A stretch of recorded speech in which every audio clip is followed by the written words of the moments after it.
আর নামাজি ব্যক্তি নামাজ পড়ার কারণে যদি তার দৈনিক ইনকাম থাকে 1000 টাকা, সংসার চালাইয়া বান্দা আরামে সংসার চালাইতে পারে, কোনো টেনশন থাকে না। ওই বান্দার কোনো টেনশন থাকে না, ওই বান্দার কোনো পেরেশানি থাকে না, কারণ বান্দা আল্লাহর গোলামি করে, আল্লাহ তার টাকার মধ্যে বরকত দেয়া দেয়। আবার অনেকেরা বলবেন নামাজও পড়ে কিন্তু বরকত নাই। অনেকেরা এমন আছে না, নামাজ পড়ে বরকত নাই। এক মুসল্লি ইমামের পিছনে দাঁড়াইছে নামাজ পড়ার জন্য,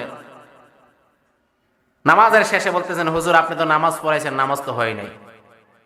নামাজ পড়াইছেন, নামাজ হয় নাই। এখন ইমাম সাহেব জানে নামাজ হয়েছে, এখন মুসল্লি বলতেছেন নামাজ হয় নাই। এখন একটা সমস্যা হয়ে গেছে। তোর ইমাম সাহেব বলতেছেন, আচ্ছা আপনি যে বলেন নামাজ হয় নাই, নামাজ কেন হয় নাই বলেন তো।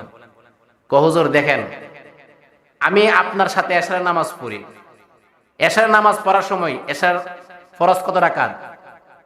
4 রাকাত ফরজ। হুজুর আমার দোকান হলো 4টা। দোকান কয়টা? 4টা দোকান আছে আমার।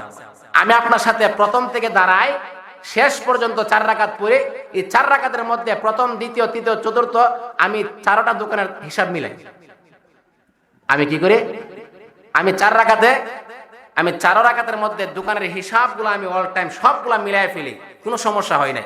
আজকে তো আমার 3টা দোকানের হিসাব মিললো, একটা মিললো না। তাহলে এর মানে কি?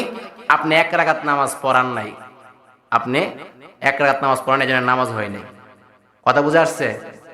উনি 1 রাকাত নামাজ পড়ান নাই। হুজুর বলতেছেন আপনি আসছেন কত রাকাতে, ওইটা তো মনে নাই, এই কথা আমার স্মরণ নাই।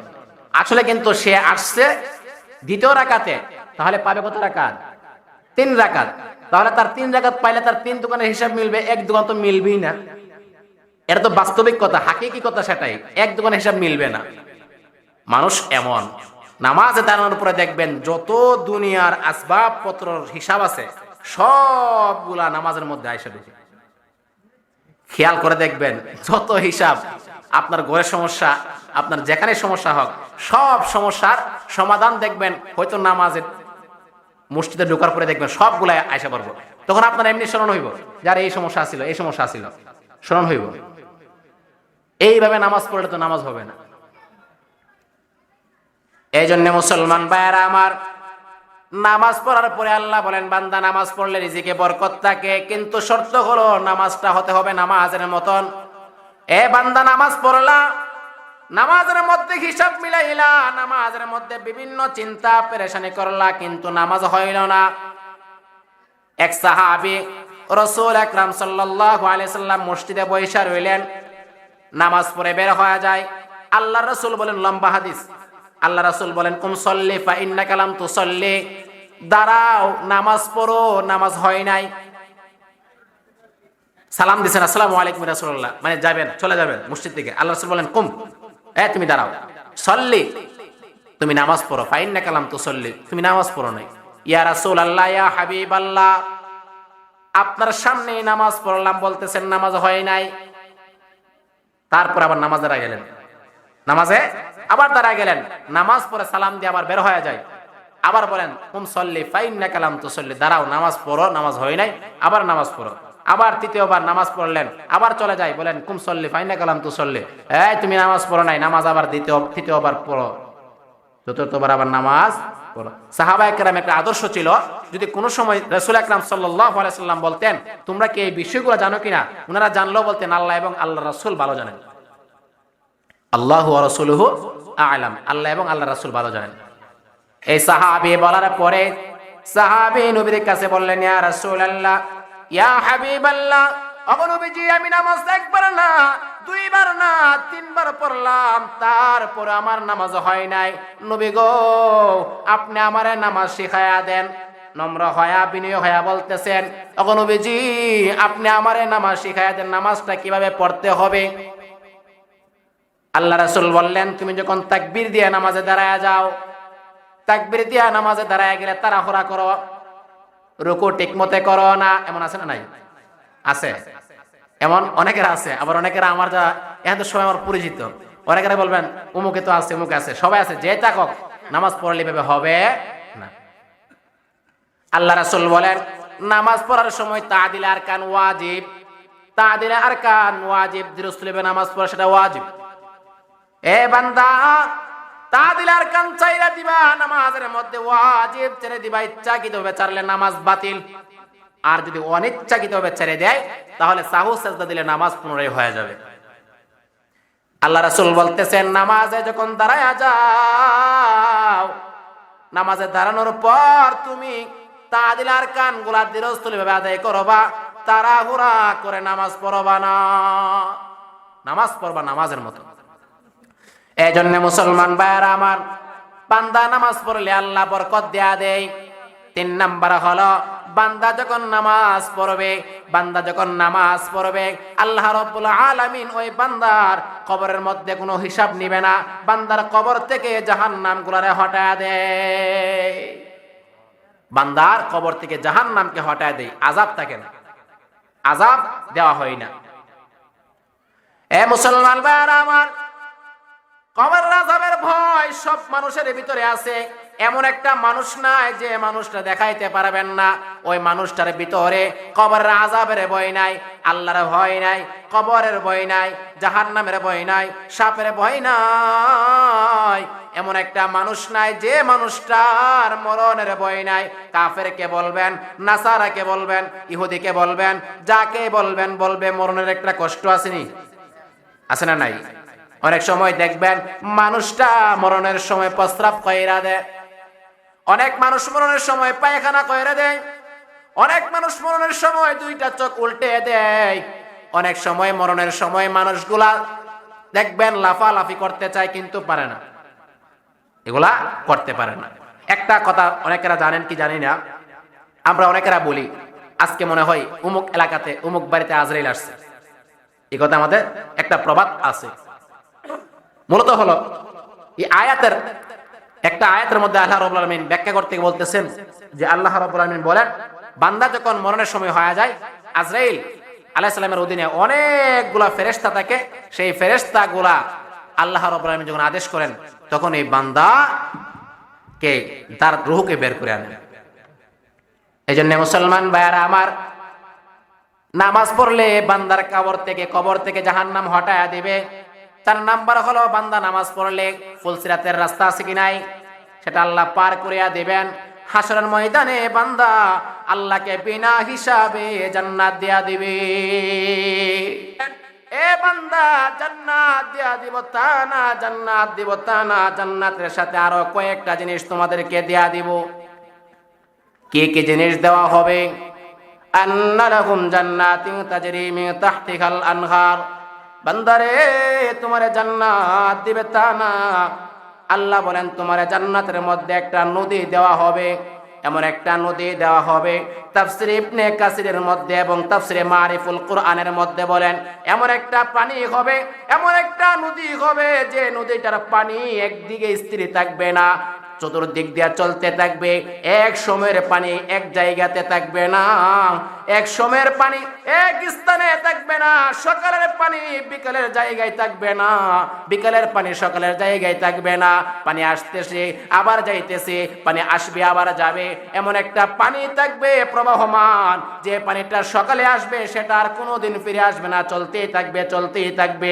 এই জন্য মুসলমান ভাইয়েরা আমার, কিতাবের মধ্যে বলতেছেন ওই পানিটা এমন একটা পানি হবে যে পানিটা দুধের চাইতে সাদা হবে। সুবহানাল্লাহ।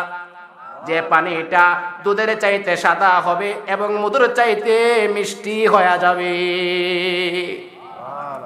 এমন একটা পানি হবে যে পানিটা দুধের চাইতে সাদা। আপনারা জানেন দুধ অনেক সাদা, দুধ অনেক সাদা, কিন্তু দুধের চাইতে আরো কঠিন সাদা থাকবে।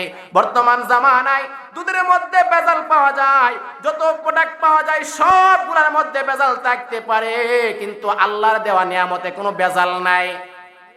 এবার বলতে পারেন আল্লাহর দেওয়া নিয়ামত অনেকগুলা আছে আমাদের গাছ থেকে, যেগুলা এগুলা আল্লাহর নিয়ামত। এই নিয়ামত গুলা আসার পরে বান্দা ভেজাল ঢুকায়া দেয়, কিন্তু আল্লাহ ভেজাল দেয় না। এই বান্দা মেডিসিনের মাধ্যমে ভেজাল করতে পারে, কিন্তু আল্লাহ ভেজাল দেয় না। এজন্য আল্লাহ বলেন, বান্দারে এই নদীর মধ্যে এমন পানি দেওয়া হবে যেটা দুধের চাইতে সাদা হবে এবং মধুর চাইতে মিষ্টি হবে। ওই পানিটা আমার ওই সকল বান্দাকে দেয়া দিব যে সকল বান্দাগুলা 5 ওয়াক্ত নামাজ পড়বে। কথা মনে রাখতে হবে, আমাদের প্রথম পয়েন্ট মনে রাখতে হবে নেক আমল। কি কাজ? নেক আমল। নেক আমল করলে কি পাবো সে আলোচনা। 1 নাম্বার হলো পানি পাবো। কেমন পানি বুঝলেন তো সবাই? কেমন পানি পাবো? 2 নাম্বার হলো কুল্লামা রুজিকু মিনহা মিন সামারাতির রিজকা। 2 নাম্বার হলো আল্লাহ বলেন বান্দারে তোমারে ফল দেওয়া হবে।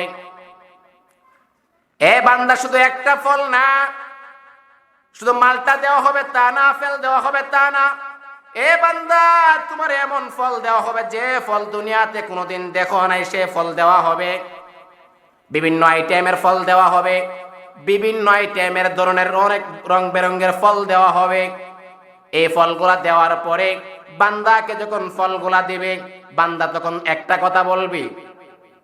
বান্দাকে যখন আল্লাহ ফল দিবেন, এই ফল দেওয়ার পরে বান্দা বলবেন ক্বালু হাযাল্লাযী রুজিকনা মিন ক্বাবলু ওয়া উতু বিহি মুতাশাবিহা ওয়া লাহুম ফিহা আজওয়াজুম মুতাহহারা ওয়া হুম ফিহা খালিদুন। বান্দারে আল্লাহ ফল দেয়া দিবেন, তখন অনেক বান্দা বলবেন আল্লাহ যে ফলগুলা দিছেন এই ফলগুলা তো একটা আগে খাইলাম। তাফসীরে কিতাবে লেখেন যে ফলগুলা দেওয়া হবে, এই ফলগুলা 2টা ধরনের কথা হবে। 1 নাম্বার হলো বান্দা বলবেন আল্লাহ যে ফল দিলেন সেই ফল তো খেয়ে ফেললাম, এই ফল এখন দিলেন। এটার 2টা ব্যাখ্যা। 1 নাম্বার ব্যাখ্যা হলো যে বান্দা বলবেন এই কথাটা এই জন্য বলবেন জান্নাতের মধ্যে যে ফল দিবেন সেই ফল সিম দুনিয়ার মধ্যে আল্লাহ দিয়েছেন, এই জন্য বান্দা বলবেন। 2 নাম্বার হলো বান্দা এই জন্য বলবেন আল্লাহ বান্দাকে ফল দিলেন, আবার একটু পরে আবার সিম এই ফল দিবেন, কিন্তু স্বাদ একটার সাথে আরেকটা কি হবে না, কোনোদিন মিল হবে না। 2টা ব্যাখ্যা পাওয়া যায়। এই জন্য মুসলমান ভাইয়েরা আমার, এই ফলগুলা দেওয়ার পরে বান্দা এই ফলগুলা খাবেন, এত মিষ্টি হবেন, এত মধুর হবেন, কোনো ভেজাল থাকবে না, কোনো ডুপ্লিকেট থাকবে না, কোনো ধরনের সন্দেহ থাকবে না। এই ফলগুলা খাওয়ার পরে আল্লাহ বলেন বান্দা ফল দিব তা না, পানি দিলাম ফল দিলাম, পানি দেওয়ার পরে ফল দেওয়ার পরে তোমাকে আর কিছু দিব না তা না। বান্দারে ফল দেওয়ার পরে তোমারে কি দিব? এমন একটা জিনিস দেয়া দিব যে জিনিসটার জন্য দুনিয়ার মানুষগুলা পাগল। আল্লাহ বলেন কুল্লামা রুজিকু মিনহা মিন সামারাতির রিজকা ক্বালু হাযাল্লাযী রুজিকনা মিন ক্বাবলু ওয়া উতু বিহি মুতাশাবিহা ওয়া লাহুম ফিহা আজওয়াজুম মুতাহহারা। আল্লাহ বলেন বান্দারে দুনিয়ার মধ্যে তোমার স্ত্রী দেওয়ার পরে, স্বামী স্ত্রী থাকার পরে বেজাল থাকতে পারে, কিন্তু আমি আল্লাহ জান্নাতের ময়দানে এমন একটা স্ত্রী দেয়া দেব যে স্ত্রী থাকবে আজওয়াজুম মুতাহহারা, একদম পবিত্র, চুল পরিমাণ কোনো ডুপ্লিকেট থাকবে না, পবিত্র রমণী স্ত্রী দেয়া দিবেন। 3টা জিনিস পাইলাম। 4 নাম্বার জিনিস হলো অহুম ফিহা খালিদুন। মানুষে ভয় করে সম্পদ আজকে আছে কালকে থাকবে না, সকাল বেলায় গরিব থাকতে পারে, সকাল বেলায় গরিব, বিকাল বেলায় বড় লোক, বিকাল বেলায় বড় লোক, সকাল বেলায় গরিব হয়ে যায়। বান্দার ভয় থাকতে পারে। আল্লাহ বলেন বান্দা ভয় পাইতে হবে না, কোনো ভয় নাই, কোনো টেনশন নাই। আরে বান্দা জান্নাত দেওয়ার পরে, ফল দেওয়ার পরে, স্ত্রী দেওয়ার পরে ভয় থাকতে পারে, আবার নিয়ে যায় অফার নিয়ে আবার নিয়ে যায়। না না না, অফার যেগুলা দেওয়া হয়েছে ঠিক সেই অফারগুলা তোমাকে হাজারো সময় যাবে রে, কিয়ামত যাবে, সব সময়ের জন্য একবারে আবাদান আবাদা সারা জীবনের জন্য দেওয়া হবে। অহুম ফিহা খালিদুন। খালিদুন শব্দের অর্থ যেটা আপনাকে আবাদান আবাদা একবারে সব সময়ের লাগিয়ে দেওয়া হবে, এখান থেকে নেওয়া হবে না, বেরো করা হবে না, আপনাকে কোথাও নেওয়া হবে না, আপনার জন্য অল টাইম সব সময় দেওয়া হবে। এই জন্য মুসলমান ভাইয়েরা আমার, শর্ত ছিল একটা, বলেন তো কি ছিল? নেক আমল। মনে রাখতে হবে কিন্তু, বয়ান শুনবেন কিন্তু বুঝবেন না, আমল করবেন না, সেটা না। আমাদের পয়েন্ট কিন্তু মনে রাখতে হবে। শব্দ ছিল একটা, নেকা আমল। কি ছিল? নেকা আমল ছিল। নেকা আমল ছিল। নেকা আমল করলে কি হবে? এ মুসলমান বান্দারা, নেকা আমলের মধ্যে, হাদিসের মধ্যে বললাম, সব চাইতে বড় নেকা আমল হলো 5 ওয়াক্ত নামাজ পড়া। এবার আসুন, যে বান্দা 5 ওয়াক্ত নামাজ পড়বে আর যে বান্দা 5 ওয়াক্ত নামাজ পড়বে না, ব্যবধান আছে কি নাই? অনেক ব্যবধান। আল্লাহ বলেন, বান্দা যদি 5 ওয়াক্ত নামাজ পড়ে, ওই বান্দার জন্য জান্নাত। আর যদি 5 ওয়াক্ত নামাজ না পড়ে, মা সালাকাকুম ফি সাকার ক্বালু লাম নাকু মিনাল মুসাল্লিন ওয়া লাম নাকু নুতঈমুল মিসকিন। আল্লাহ রাব্বুল আমিন বেনামাজির সম্পর্কে এক আয়াতে ঘোষণা। আল্লাহ বলেন, লাআকিলুনা মিন শাজারিম মিন যাক্কুম। আল্লাহ বেনামাজির সম্পর্কে আলাদা আয়াত নাজিল করে দিলেন, আর নামাজির সম্পর্কে রব্বে কারীম আলাদাভাবে আয়াত নাজিল করে দিলেন। তাহলে দুই শ্রেণীর লোক এক জায়গা পাবে না, দুই শ্রেণীর লোক দুই স্থান পাবে। নামাজি পাবে এক স্থান, বেনামাজি পাবে আরেক স্থান। সুতরাং একজনকে আরেকজনের জায়গাতে রাখা হবে না, আরেকজনকে আরেকজনের জায়গাতে রাখা হবে না। যেটা আমাদের দুনিয়াতে রাখা হয়, জুলুম করা হয়, কিন্তু সেটা করা হবে না। আল্লাহ বলেন, বান্দারে, তোমারে যা দেওয়া হবে, জান্নাতীরে যা দেওয়া হবে, বুঝতে হবে নামাজি, আর বেনামাজির যা দেওয়া হবে সেটা হলো জাহান্নামী। এই জন্য মুসলমান ভাইয়েরা আমার, নামাজ পড়লে আল্লাহ রাব্বুল আমিন আপনাকে আমাকে বিশেষ কয়েকটা উপহার দিবেন। এর মধ্যে কয়েকটা উপহার হলো, নামাজি ব্যক্তি যখন নামাজ পড়বে, আল্লাহ বলেন, বান্দা নামাজ পড়ার পর তোমার মধ্যে আল্লাহ একটা চেহারায় নূর ঢুকায়া দিবে। বান্দা তোমার চেহারা নূরে নূরান্বিত হয়ে যাবে। কালো মানুষ দেখতে অনেক কালো দেখবেন, অনেক কালো মানুষ, কিন্তু নামাজ পড়ার কারণে, আল্লাহর জিকির করার কারণে, বান্দা কালো হওয়ার পরও একটা নেককার কাজ করার কারণে বান্দার চেহারা নূরে চমকায়।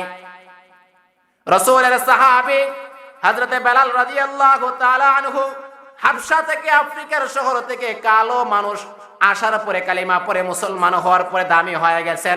আউয়াল মুয়াজ্জিন যিনি ছিলেন, তিনি হলেন হযরতে বেলাল। অথচ কালো, হাবশী গোলাম ছিলেন, গোলাম, নিম্ন শ্রেণীর একজন লোক ছিলেন। কিন্তু আল্লাহ রাব্বুল আলামিন কালিমা পড়ার কারণে ওই বান্দার, ওই সাহাবীর মাকাম অনেক উপরে নিয়ে গেছেন। আজান দিবেন কে? এত অসংখ্য সাহাবায়ে কেরাম, আশারে মুবাশশারা, খুলাফায়ে আরবা, এগুলা থাকার পরেও আল্লাহ রাব্বুল আলামিন আদেশ করেছেন, আজান দিবেন যিনি, তিনি হলেন হযরতে বেলাল রাদিয়াল্লাহু তাআলা আনহু। ওনার মাধ্যমে আজান দেওয়া হয়েছে। এই জন্য মুসলমান ভাইয়েরা আমার, নামাজ পড়লে বান্দার চেহারা নূরে নূরান্বিত হয়ে যাবে, নূর চমকাবে বান্দার মধ্যে। 2 নাম্বার হলো, বান্দা নামাজ পড়লে কামাই রুজির মধ্যে বরকত হবে।